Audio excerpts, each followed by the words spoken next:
Mesdames et messieurs, parlons un truc passionnant. L'accès au service public. Oui, je sais, dit comme ça, on dirait le titre d'une conférence soporifique à la mairie.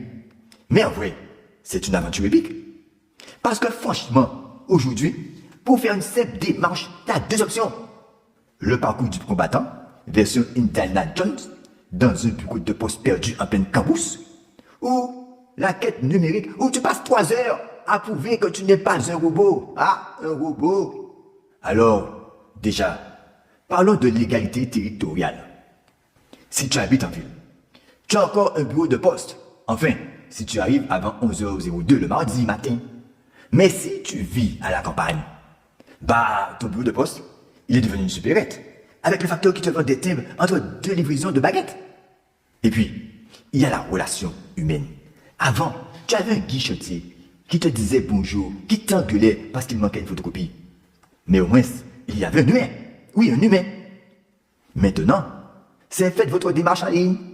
Sauf que Mamie Josette, 82 ans, elle, quand tu lui dis dématérialisation, elle croit que c'est une nouvelle émission sur Netflix.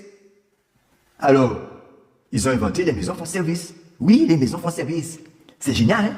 Un endroit où tu viens avec tes papiers, ton ordi qui ne marche pas, et quelqu'un t'explique patiemment que ton mot de passe n'est pas 1, 2, 3, 4. Et la modernisation numérique, parlons-en de la modernisation numérique. Tu fais ta déclaration d'impôt en pyjama, sans bouger de ton canapé. Le rêve, hein? Plus de fil d'attente interminable, sauf que, selon l'INSEE, il y a 13 millions de Français qui galèrent encore avec Internet. Oui, 13 millions! C'est-à-dire qu'il y a plus de gens qui ne comprennent pas comment faire une carte grise en ligne que des gens qui regardent Koh-Lanta.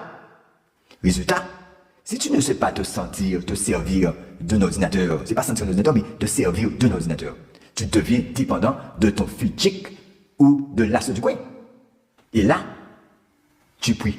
Le Père, le Fils et le Saint-Esprit, oui, tu pries, pour qu'il ne soit pas en vacances. Sinon, ta carte d'identité, tu la recevras quand la technologie aura inventé la téléportation. Alors, conclusion, on est coincé entre deux mondes, l'idéal républicain de l'égalité et la réalité numérique où parfois tu as l'impression de passer un examen de mathématiques juste pour déclarer ton chien. Mais bon, garde espoir, bientôt peut-être on pourra faire nos démarches directement par hologramme. Et là, fini la facture numérique. Sauf que Mamie Josette, qui continuera à demander où est le bouton pour accrocher l'hologramme.